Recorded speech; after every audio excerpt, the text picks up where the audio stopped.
Hi, I'm Shibi Yuto, and you're listening to Clamp Talk.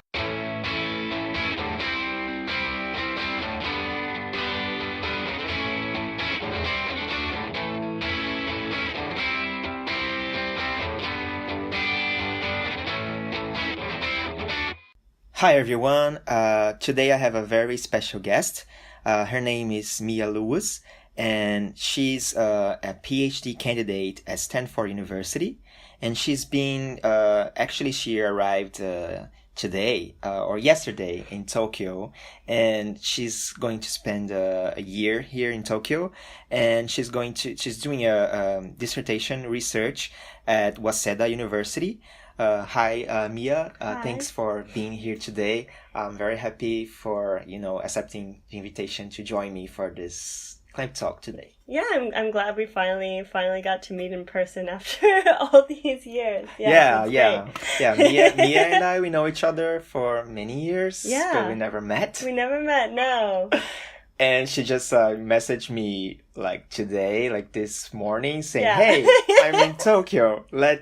Are you still here? And I said, actually, yes, this is my last day. I'm still here. Let's do this. It was really a last minute thing. And she actually told me to tell you guys that she's a bit jet lagged. Very jet lagged. Very jet lagged, not a bit. So please keep that in mind. So she says. So I'm very glad to have this Clamp Talk with you. And the reason is that it's a very unusual, because Mia wrote an article which is centered on Clamp. The article is called Painting Words and Worlds, the Use of Ateji in Clamp's Manga. I actually posted about this article in my website when it was published, right? At the time it was published. What year was this? 2010. 2010. Yeah. So if you have been around since then or in around that time, you might remember that. And I've shared it because I think it's very interesting when people connect Clamp with research. And I would like you to, if possible, tell more about this, because it's not very common, right? People using Clamp as a subject, study subject. So what drove you? I mean, you probably, it's your passion for Clamp, obviously. So how do you feel about using Clamp for research? I mean, I think that, especially for the kind of research I do, Clamp is in many ways sort of perfect. In that they work across genres. Well, not really across genres, but they work across genres in terms of how we speak of them in Japanese comics, which is that we normally, when we talk about genre in terms of Japanese comics, we're actually talking about target audience, right? So we're talking about the shounen, the shoujo, the seinen, and all these different other categories. And even though in terms of when we're talking about more American genres, so if we were to classify Clamp's manga, we would probably call it high fantasy. And we probably call almost all of it high fantasy, right? Or some kind of fantasy. But because of the Japanese manga industry, that it's actually broken up. And I'm sure this is something that we were discussing earlier today, this manga, Gate 7. And because it's actually published by a different publisher, then most of their work's published by Kodansha. Right? And because it was not published by Kodansha, and they have a handful of other ones that aren't published by Kodansha, they're actually located in different sections, and sometimes their books are larger. And so those are not located, but you have to go to all these different sections. And so you have this sort of phenomenon where Clamp, despite the fact that they actually, all their worlds interconnect and their characters come out in all their different shows, and, there's a lot of interconnectivity. I mean, you would almost say that Clamp is a channel on its own. Yeah, well, I mean, I think that it's not... one thing the Clamp does is that they try to, I say it, is a group of women. Oh, it's fine. They try and connect all these different stories. Right. And so it's really this sort of in many ways, integrated whole. It's not as integrated as some series, but it's maybe as integrated as like the Marvel or the DC universes, right? And all their craziness. It's a good comparison, yeah.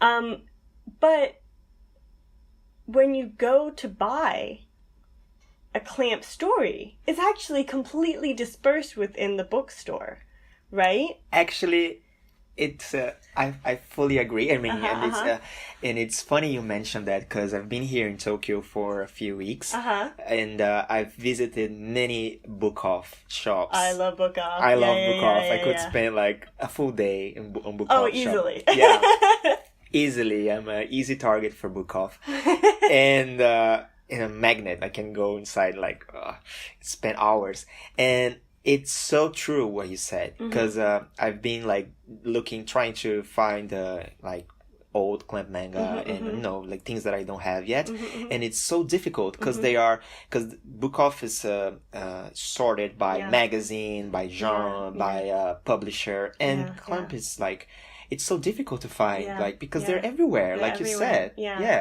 Yeah.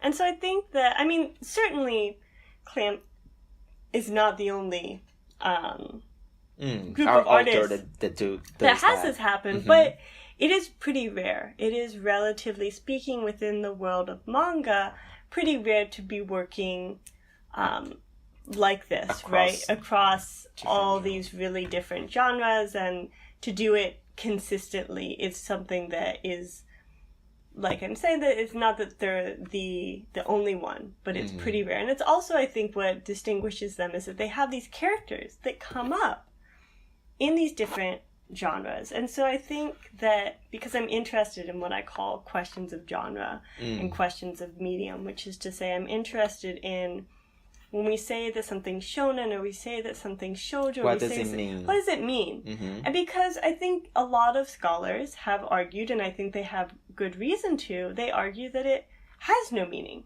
That really shounen just refers to whatever magazine it's published in. And so the genre actually has no bearing on the content. And I think that the reason they say this is because there's a number of really prominent exceptions to the rule. I've been spending a lot of time reading manga, and sometimes I'll look in a shonen manga magazine and I'll say, this looks like a shoujo manga, right? You don't very often, there's a couple of prominent exceptions, but you don't often look at a shoujo manga magazine and say, this is shonen manga. And there's lots of reasons for that, particularly that shoujo manga as a genre, if we want to talk about it as a genre, it is a target readership, but in many ways it has many of the characteristics of a genre, right? But shoujo manga is generally more cohesive as a genre than shonen manga is. Is it? Yeah, I think that's one of the prominent reasons why there's tons of research. There's books upon books and articles and special editions of journals and all this stuff about shoujo manga. But there's almost nothing on shonen manga. Really? Yeah, there's almost nothing on shonen manga, yeah. Which is like weird considering that it's like more popular. Yeah, it's more popular, there's more of it. And I think you could say there's a lot of reasons for this. One of the reasons is that there's more aesthetic and thematic consistency in a lot of ways. Shoujo manga, not to say that shonen manga isn't formulaic, because it is formulaic. But I think that, for instance, if you were to flip through, or if you look at the very last page of a manga magazine, right? And that's where they put the table of contents. Yeah. And in the table of contents, there's a little picture from each of the stories. And so if you do this experiment, and I've done it before, where you look at the last page of shoujo manga magazines and look at that table of contents and all those little pictures, and then you do that for a shonen manga magazine, what you'll see is that there's far more aesthetic continuity within a shoujo manga magazine than you see in a shonen manga magazine.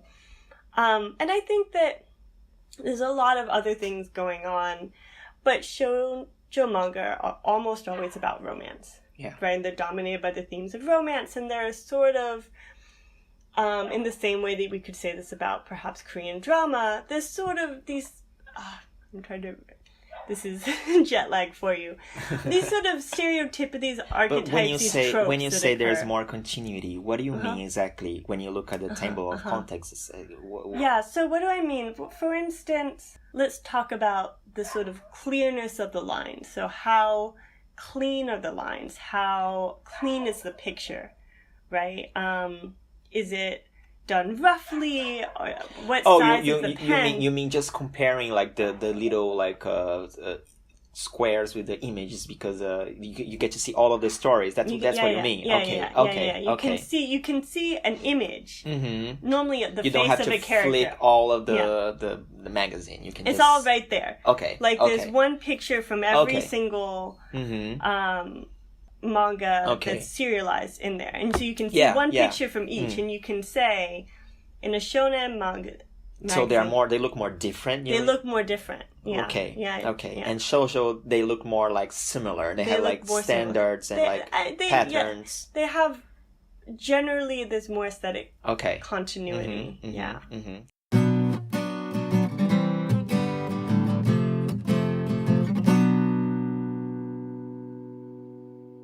And how do you think that you probably study a lot of shoujo manga and also shonen. How do you think that Clamp does it any different from like when they're doing a shoujo manga?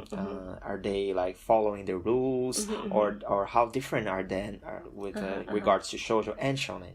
I want to start this by saying like I haven't really sat down and done like I've looked at Clamp, but I haven't actually written it. So this is from your own experience. It's probably bigger than my own because I have very little knowledge outside of Clamp. Because I think that one thing that you see with Clamp is that you have the character designs are the same, right? The general outlines of the character designs are the same, and they use I haven't actually sat down and compared them side by side, so you'll have to check this for me. This is also part of your upcoming work, right? Yeah, this is part of the upcoming work. So we might be like putting cart before the horses. Yeah, the cart before the horse, because I don't want to, say something and then I go home and I look at the manga and I'm like, actually that was incorrect. But my general sense is that based on your own experience so far, you have different types of line work going on. For instance, in Tsubasa, the line work is different from the kind of line work you see in Holic, and also different from the kind of line work you see in Card Captor Sakura. Yeah. So one example of research I have done is that I looked at the difference in the use of black, in black and white and gray in Tsubasa versus Card Captor Sakura. And I think I also looked at Holic. And it's been a while since I wrote that paper quite some time ago, so trying to recall from memory. But basically, what I noticed was that Card Captor Sakura uses a lot of white. Yeah. So there's one scene in which shadowy, is that what it's called? Shadow. Shadow. Okay. The card. Yeah. Because just to make a quick this was specifically requested by Okawa when they were like conceiving Card Captor Sakura. She wanted the pages to be very white. Really? Yeah. You gotta like show me where she says that. Yeah, I can look that up for you. Okay. And it was like because they often say that the work dictates the style, the aesthetics. So for Card Captor Sakura, she wanted all white, as much white as possible. So now go ahead. Well, I was right then. It's sort of nice to know that you're right, but it's also sort of unfortunate it was intentional. that it's good to know that. I wish I had found where she said that. I will look it up for you. Before the paper's not published, so I can still stick it in if I ever do manage to So you were published. mentioning Shadow Card. Yeah, so there's the scene in which I think it's Shadow, and so you have literally the embodiment of dark, right? And it's the scene where she goes to capture it is a night scene, right? Right. And what you see is that even though this card is supposed to be the embodiment of darkness, like if you were going to have any scene, any time where you would just pile on the black, which we know from Holic they're not afraid to do, right? Yeah. Just pile on the black. what we actually see when we look at the pages is that it's fading to white. And even the darkness fades to white. Even scenes of night are actually maybe only the very edge of the page is actually black. I see. And the rest of it is just like, how do you call that? Like gradient effect. Gradient effect to white. Mm-hmm. So the darkest nights, the very embodiment of darkness and shadow should be something like pitch black. Pitch black, but it's actually it fades to light, and that is so interesting. What and this is going off memory, so if I'm wrong, I'll have to go check. Okay. We didn't know we were doing this today, so I wasn't prepared. It was totally improvised. It was completely improvised. Thank you for doing this so last minute. But so what you see then is this overwhelming aesthetic of lightness that Card Captor Sakura. I mean, you have a lot of pages where there's like, if there's any screen tone, it's a very light gray. You have a lot of very thin marupen line work or on white. Yeah, and also there's another there was another request from Mokawa that Mokona uses her finest pen. Yeah, which is sort of one complaint I have for the current arc, for the clear card, which the lines are thicker now. But it might be because she's getting older. Who knows? Yeah, who knows? Yeah. What sort of decision they made?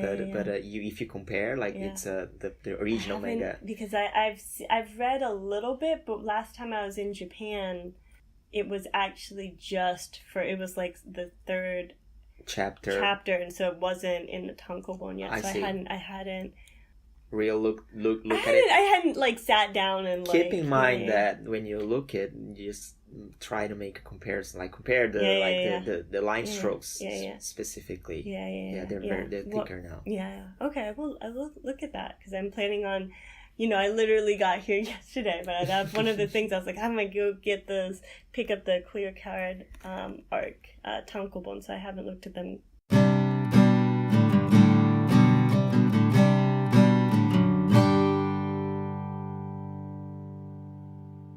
But that sort of study and analysis, it's really interesting. Like I read once that actually from like one of their interviews as well, that for shoujo manga, during like the end of the chapter, they would if the character they're fighting, and the way that a shoujo manga would end is that if one of the characters is hit by an attack, a shoujo manga would probably end with the character standing on the ground, like, and then leave the reader at the cliffhanger thinking, wow, did he die? Did the character die or something? But this would never happen on a shonen. For a shonen, they would have to like end the chapter by the character standing up and thinking, I'm gonna like fight stronger. So because the average reader of the shonen manga, if the chapter ends with the character lying on the ground, he may think the character is too weak, so he will lose interest in reading like the rest of the story. Send me this interview? I will actually, as well. I will dig that up because I think that was so like that those are like differences between the genres that we were just talking about. It's really interesting. But so to go on, so then I was looking at Tsubasa uses a lot of grays. They use a lot of gradients, a lot of variation. Much more screen tones. Screen tones, a lot of grays and a lot more variation. You didn't have a ton of white space. You didn't have a ton of black space. Really. You have a lot of these different gradients of gray, right? And then you look at... If you do notice, in the beginning, like the first volumes... are very different. They're very white. They're more white than as the story goes darker and more like dangerous. Not dangerous, but like the plot thickens. It gets shadier. I mean, I think you also notice, and some other fans have pointed this out online, that there's a far more shoujo aesthetic in the first, 2 or 3 volumes, and then. Do you think so? I actually think it's the opposite. In terms of paneling. Okay. The paneling is very shoujo style paneling at the very beginning, and then the very end is shoujo style paneling. Okay. And then the middle, it's like shonen style paneling. Okay. Yeah. Someone pointed that I have to, someone online pointed out, and I was looking through, and I was like, whoa, you're right. Cause I always thought that the very first ones were more shonen, like either both style and paneling, and then as we go like halfway to the end, it gets very shoujo, like the panels, they kind of blend into another, like very, like similar to X, even the way they, but I don't know. I mean, I think we're probably saying the same thing in that, like, where is the cutoff? Like, I have to go look at everything again. But that you do see this at the very beginning. The first, like, 1 or 2 volumes is very shoujo style paneling. And then you see this more shonen style paneling, and then you see it towards the end go back to shoujo style paneling. And there's a couple different, like, aspects of shoujo style paneling, like you said, layering of panels. Shonen panels almost always have space in between them. Yeah. They tend to be more rectangular. Yeah. They don't tend to layer as much. So those are all aspects of shonen style paneling. Do you have a preference? Which one you like best? I have a preference. I think that what's interesting about contemporary shonen style paneling is it actually has a lot of the hallmarks of shoujo style paneling. They have a lot of things that go across panels, that break out through panels, be it sound effects or characters. You have a lot of overlapping. You have these, I always forget what they're called, but you have the characters, the fashion pose or style pose. We have the full body of the character. Okay. That's over 2/3 of the page or the entire page. That's very shoujo, yeah. It's very shoujo, but actually if you look at contemporary shonen manga, it's about, they use it, I mean, from the preliminary research, I was looking at about the same rates. I would have to go through and look at more, because I did some research where I was looking at the first page. Okay. And so for first page, the rates are comparable. In terms of first page of a chapter or a chapter of a manga, of a chapter. Okay, a chapter. First page of a chapter. So the rates of use of that kind of pose are actually comparable, but we do associate it with shoujo manga. It is historically associated with shoujo manga. Yukari Fujimoto talks about this, and Yonezawa, the late Yonezawa, also talked about this in his writing. So it is historically very, very strongly associated with shoujo manga. So is complex paneling, this sort of layering of panels. And so a lot of these things that are historically associated with shoujo manga and are still associated with shoujo manga, if you look now, you see a lot of them very consistently in shonen manga. And what you're left with as the difference is that shonen manga just adds the space between the panels, but they still so you don't have the same kind of overlapping. I mean, oftentimes what happens is that maybe not all the panels have space in between them, and there's actually variation between the magazines. If I'm recalling correctly, Shonen Jump has a lot more consistent space between panels than, for instance, Shonen Magazine does. But they both very consistently use space between panels, and I mean, I think that it's sort of an aesthetic thing, and I think it sort of signals to the readers that this is a shonen manga. And so in terms of that, like, personal preference, I think that oftentimes when we don't even see it, I think that maybe I have a preference for shoujo manga in terms of that specific aesthetic, but because I totally do. I prefer getting the feeling of you look at page and you don't know where to start.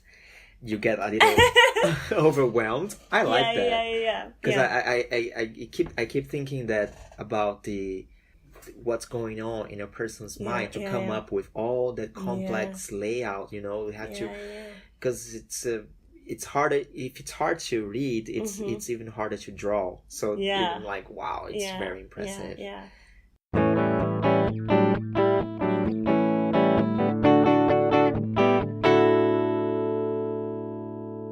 Okay, we were talking about Clamp crossing genders, like the works really cross genders.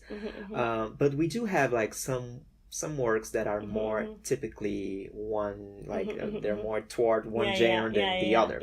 But what, from your experience, what Clamp work would be the most difficult to categorize between shoujo or shonen?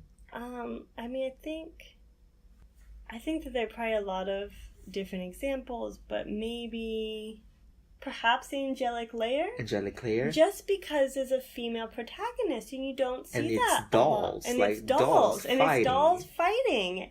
And I think that one thing you really see... How just let's just pause for a moment and just think how great and how amazing they are to run a shonen manga in a shonen magazine with a female main character and female fighters and female fighters. It's like how daring they are. Yeah. I think it's amazing. Great. Yeah, I think you do see some things that are sort of similar now in terms of Sayonara Watashi no Kurama. Okay. That is, I have it here. I'll show you. You guys, the people listening can't see it. Yeah. But Oh. So this is, Shigatsu wa Kimi no Uso, Your Lie in April. I actually don't. Okay, well now I have something for you to read. Okay. So that is a manga by Arakawa Naoshi. And Shigatsu wa Kimi no Uso was essentially intended to be a shoujo manga. Oh. As a shonen manga that was like what would happen if you took a shoujo manga and you had it as a shonen manga? Oh, really? So that was the original concept behind? So it was really intended to have all these shoujo manga elements. If you look at the cover of the magazine that was first published in, you see, and you look at the advertisements they had. They talk about romance, they talk about love stories, and so from everything the very get-go, that would like attract shoujo readers. Yeah. And so you have this story that's very, very shoujo-esque, has all these shoujo elements, and aesthetically is a combination, right? It uses shonen manga line work. There are a couple of shonen manga like thematic elements. I think that there's generally spacing in between the panels, and the sort of aesthetics are actually predominantly shonen manga, but they use a lot of sparkles. Okay. But they use these sparkles are not used indiscriminately, which you could say that in some cases in shoujo manga, the sparkles sort of are meaningless, right? They're aesthetic. Yeah. Which doesn't mean they're meaningless, but they're sort of not... Sometimes you're just thinking, what's the point? It's just aesthetics. Yeah. It's aesthetics, and it's not really bearing a specific meaning. True. But so what this manga does is it uses these sparkles to indicate that the protagonist, who's the male protagonist, and he's suffering from depression, and the sparkles in this manga are associated with this girl who for him represents, he talks about only being able to see the world in monotone, and that's part of his depression, is he can't hear sound, or he can't, when he plays music, because he's a pianist, he can't hear the sound anymore, and the world is monotone. And then this girl comes in, this amazing violinist, and all of a sudden he can see color again. And so you see these sparkles that come up, and these sparkles and other shoujo elements like flowers, they're associated with sound, they're associated with love, and they're associated with his ability to see color and to really feel the music again.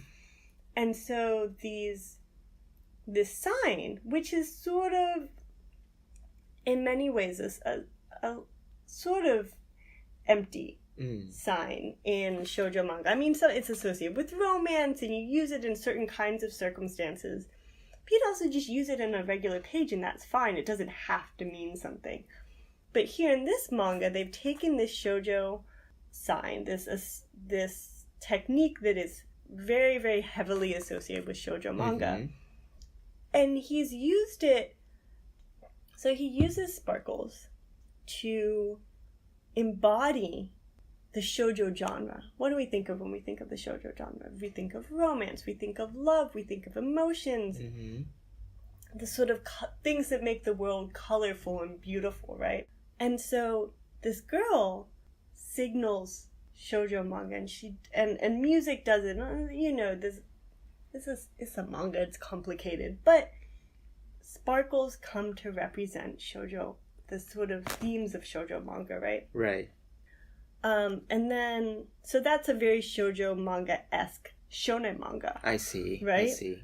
So then his current, I think Is this the manga you're talking about? Yeah, so, no, this is okay. his one after that. Okay. And so, Sayonara Watashi no Kurama is about a girls' soccer team. And it's about these girls who want to become the best in the world. The most shonen of themes. It is in a shonen manga. It's sport, right? So that's also shonen. Yeah. But you have these cute girls, and they have, you know, one of their things is like, I don't want to just be good at something. I want to be the best in the world, right? And so you have this sort of thematic. You know, you have this combination of these very shonen-esque thematics with, you know, then you have romance, and you have, you know, these problems that are associated with girls, and you have female protagonists, an entirely female group, and he doesn't sexualize his female characters at all. None of the big boobs, none of the panty shots. I mean, there's literally... Which is very shoujo as well. Which is very shoujo as well. But I mean, I've seen shoujo manga that sexualize their characters more than he does. And I mean, he's had, you know, he actually has a scene in which one of the characters accidentally takes a panty shot of a girl. But the viewer never sees it. The reader never sees it. It's implied that he does it by accident and her skirt goes up. But he never draws it, right? And he's a male mangaka, right? He's a male mangaka. We know this for fact because he's one of the few, you know, mangaka that he actually went to the U.S. I see. Last year for Anime Expo. Interesting. Yeah. So this would be like another author that does that like really well, crossing genders. Yeah. Playing with all this. Yeah, exactly. I mean, so he's one of the people who I was writing about in my master's thesis, specifically focusing on Shigatsu wa Kimi no Uso because that's complete, right? Okay. Let's talk about your article. Painting words and worlds. That old. First of all, can you the full title I just I talked before, but it's Painting Words and Worlds, the use of Ateji in Clamp's manga. Can you explain to our listeners what Ateji is? Ateji. So Ateji is the sort of colloquial term for when you have kanji, right? Chinese characters. And the reading that's given for them, the ryubi or the furigana, is not actually how a Japanese reader would pronounce those kanji. Okay. Right? And so it can be the English equivalent of that word, or it could be a completely different word, or it could be, like, for instance, the writing, the ruby, or the furigana. Okay. The furigana can be, for instance, like the word you, and then the kanji itself is the name. So you have all these different, you can have all these different relationships between the reading given and the kanji, or sometimes even they'll have words written in English. Or just English letters that it's associated with. Yeah, and what drove you into writing an article about this theme? Like, it's a very It's of course something that Clamp does a lot. Yeah. And in hell it's you can tell that they put a lot of attention into that. They do. And sometimes it holds like big meanings, like the why they're doing and why they picked katakana over hiragana or all that sort of thing. So what drove you into picking specifically this subject to write about? So I think one thing that's interesting though is if you look at sort of rates of Ateji usage per page, right? Clamp is actually not that high. Okay. Relatively speaking, but what Clamp is different about is exactly what you said, is that when they do it because it's important for the most part. I mean, it's usually a plot device. I mean, it's not usually, but like they have a lot of really important plot devices that are embodied in manga. For instance, a very easy example is Card Captor Sakura, where you have the Chinese characters that are clearly written in a font, in the kind of characters that are supposed to indicate that they're not Japanese characters, they're Chinese characters. And then the reading for them is given in the phonetic equivalent of the English translation of those Chinese characters, right? And that embodies the combination of the Chinese and English magic that CLOVER, because of his mixed heritage, he's drawing on these two magic traditions, right? And so in saying, when she is calling upon the cards, and the cards themselves say they have both the Chinese and the English on them, right? She is simultaneously calling their Chinese and their English name.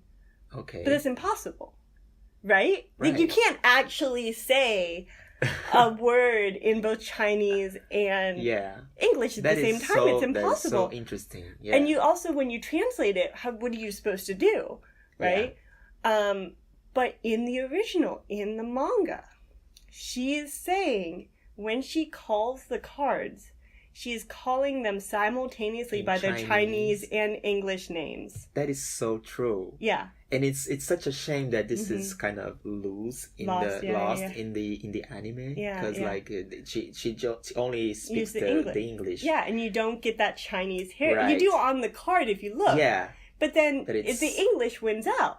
It's suddenly, all of a sudden, the English magic, the English aspect of the magic becomes more important. Right. Right? And I think the release that she speaks is also the same, right? I think it's in kanji and then in katakana. Exactly. Wow, that's really amazing. I never kind of noticed that before. Did you read my paper? I did read your paper, but I got. You forgot in the ensuing 7 years. Yeah. How could you forget after 7 years? I totally read your paper. Seriously, but it's been nice to remember all of that. Yeah. So exactly like you said, release and they very clearly chose characters that are supposed to indicate to readers, this is not Japanese, this is Chinese, right? And it actually, whether or not it actually is Chinese is sort of beyond the point. The point is that it looks, to a Japanese reader, it looks like it's Chinese. I see.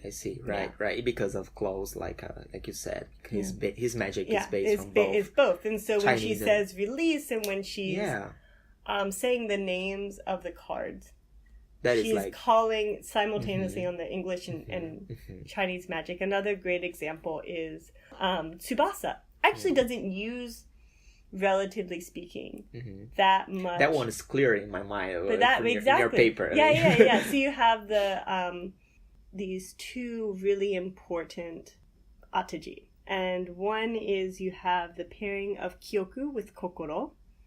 So Kyoku is memory and Kokoro is heart or soul. And then you have the pairing of Hane, feathers, with Kakera or shards.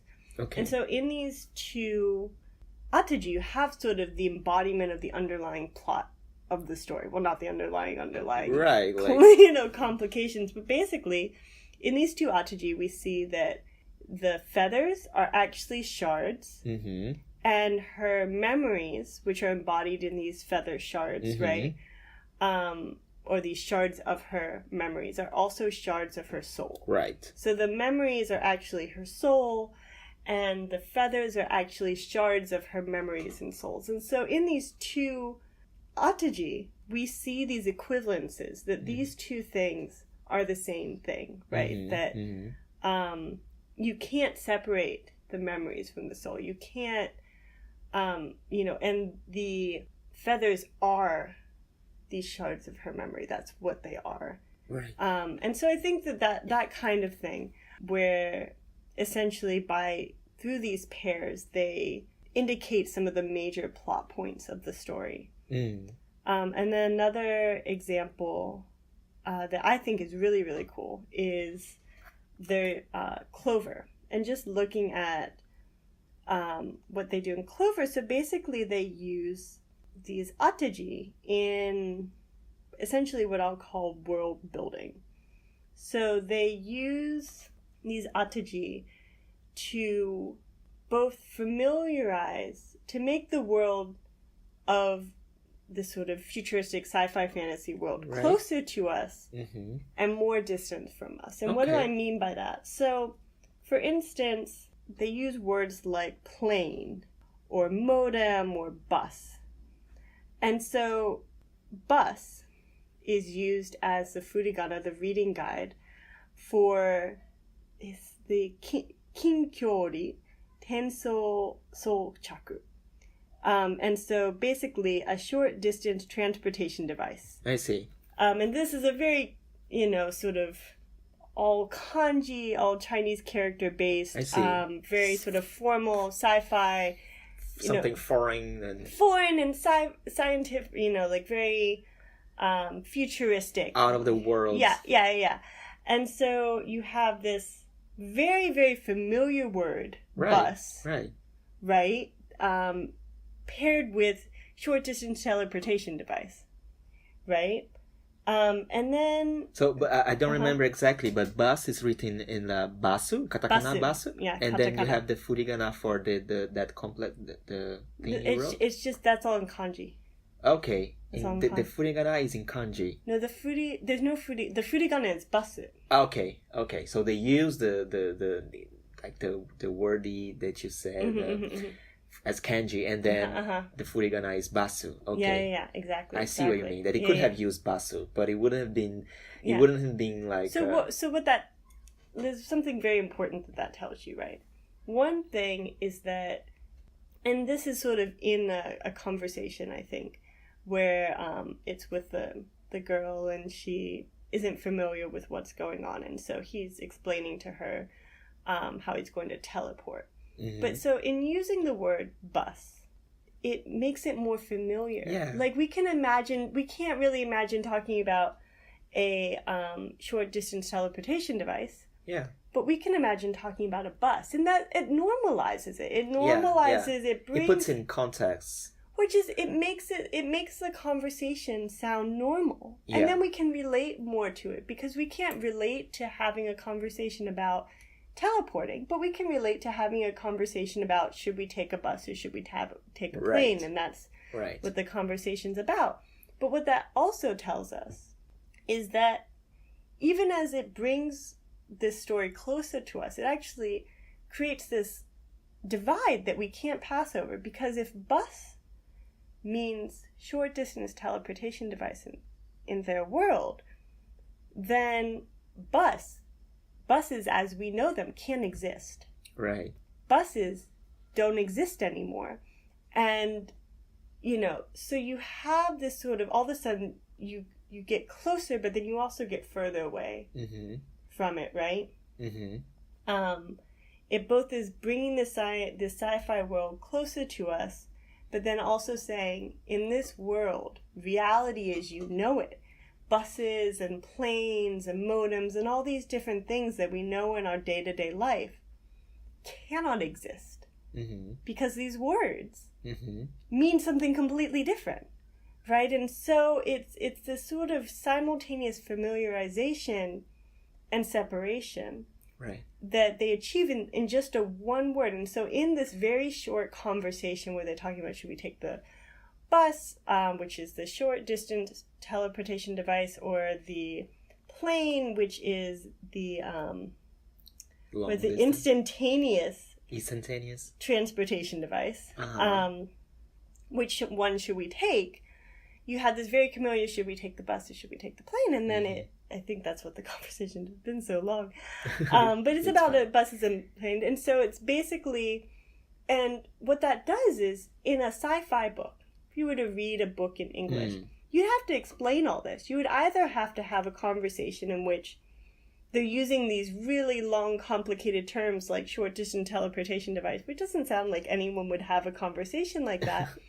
Or you'd have to have them talk about buses and planes, and then you'd have to have some footnote or some other thing where you say, you explain that a bus is not actually a bus, it's a short-distance teleportation device. So you have to bring readers out of the story to do that. You'd have to actually have a break from the story. You'd have to invent a conversation in which somehow they reveal that even when they say bus, they don't actually mean bus. You'd have to explain around it. You'd have to add all this text and all this context and break up the story and make this light conversation heavy with text and information. And instead of doing that, they can just use Ateji to say, this is a normal conversation, but it's actually telling you about the sci-fi world and the sort of, by using bus when they're talking about short-distance teleportation device, we know that short-distance teleportation is normal. Right? We automatically know, because this comes at the very beginning of the story, when we don't know how rich are these people, how powerful are they, how accessible is the technology. We don't know any of that. But if they use the word bus, it must be normal. It must be accessible. And so you get all of this other information from these two words. You suddenly have access to the entire world, this entire sci-fi universe, that in any other language, because Ateji is something that's unique to Japan, with the exception of like a couple of, it could hypothetically be done in Taiwanese. Okay. But I've never heard anything about it, and I don't know of it ever been done. But they are the only, it's the only other language that allows it. Yeah, I mean, Taiwanese is of course Chinese, right? But it's the only other, Taiwanese uses reading guides for children's books or educational materials. It's the only other language that I know of with a reading guide. And so it's the only other language in which Ateji or something like that would even be hypothetically possible. And my sense is that it hasn't been done just because it's really almost exclusively used for educational text, but I am not an expert, and so I would love to hear, if I'm wrong, I'd love to hear about it. I would love to be wrong and find out they actually have this whole other world where they're doing that. But so basically this is something that's unique to Japanese, and in many ways is not unique to manga. You do see it in novels and things like this, especially light novels, and some authors use it a lot. But it is something that I think you see more often in manga, simply because people who write mangaka, right, are more, they live in a world of furigana. And when you live in a world of reading glosses, where you see it all the time, and you just see it repeating the same words that, your readers probably know anyway, it's sort of play with it. Yeah, it encourages you to play with it more, and we do use it as a device to raise their experience and take the reading experience to another level. Exactly, and so I think that I haven't done a survey of all novels, and I haven't done a survey of all light novels. Certainly, that is such a researcher thing to do. I haven't done it, so I can't say definitively. But my sense is definitely that, on a word-for-word basis, we see a lot more use of Ateji in manga than you would, especially in sort of traditional literature. Okay. Yeah. that is really interesting, and I just made me have a reread of your. Oh, I need to reread it too. Paper. Clearly.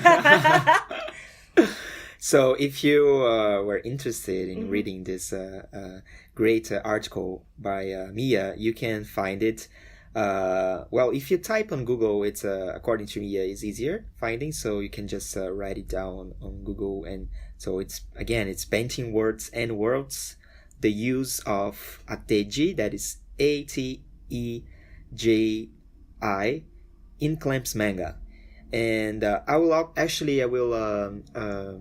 put the link in the description for this podcast, so you can easily find it. It's also available in www.eastasiareview.org. Okay, so you can find it there as well. So if you want to know more about Mia as well, you can also check her blog. Is kagayakusekai.wordpress.com. So kagayakusekai.wordpress.com. I feel like I could spend hours talking about this with you. Definitely. It was so interesting. Like, because you have have great knowledge about all those things, because you've done a lot of research, and it's great to talk to someone who like understands very much about all those things and putting like Clamp in this context. So it's been really, really great, and one of my favorite ones. Oh, thank you. Yeah, it's been very. It's so nice to know that people can make research using Clamp as an example. It's still, I think it's honorable, and I always make sure to like let people know about it, because it's just something maybe I would like to do myself, but I don't have the time and maybe the skills, but I'm very eager, and also encourage other people to do the same. Like we were talking earlier that how it's very difficult to find other materials about Clamp. So it would be great if more people would take them as a study. So thank you very much, Mia. Would you like to say anything else?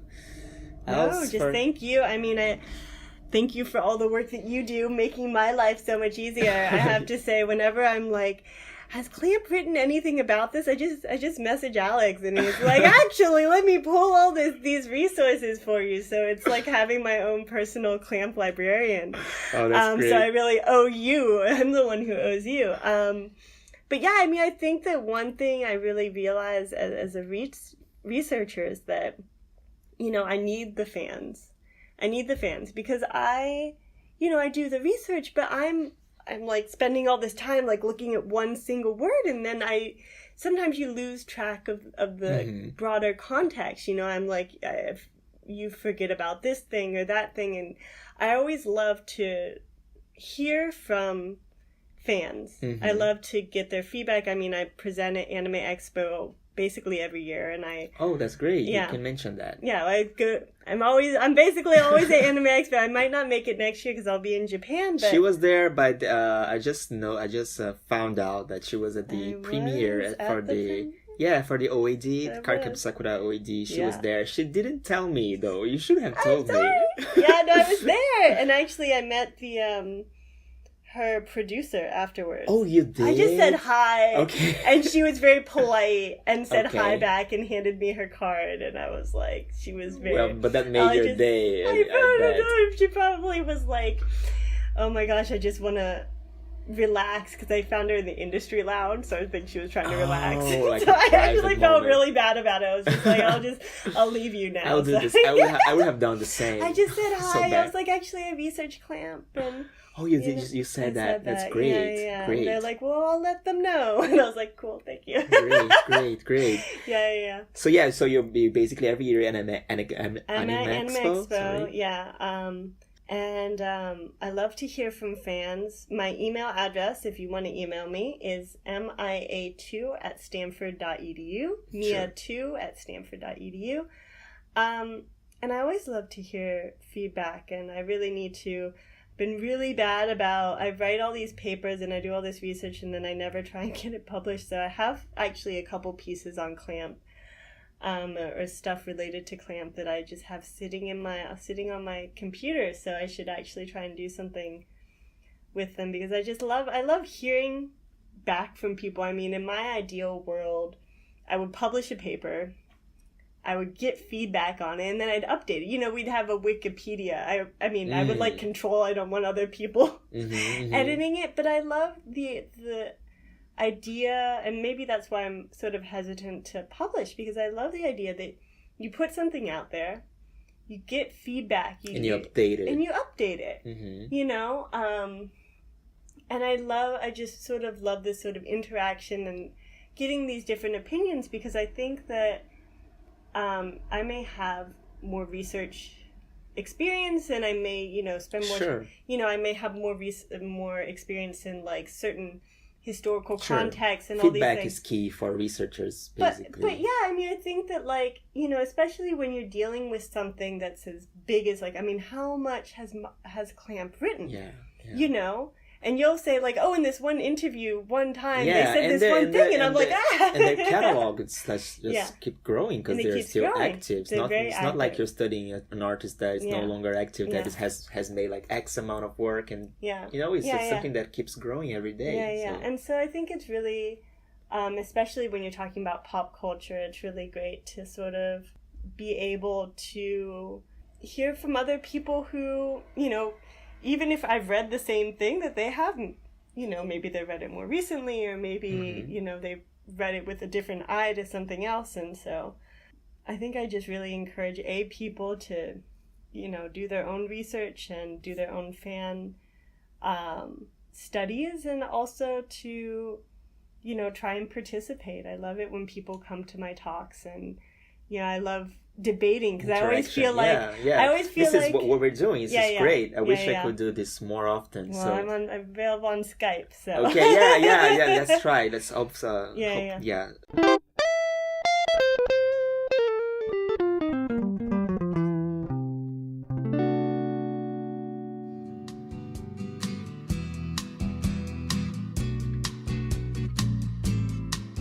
So thank you again for joining me today, and good luck in your next research. I look forward to hearing that and reading when it's published. Feel free to send me drafts if you want to. Okay. And you, thanks for listening so far, and see you next time. Bye.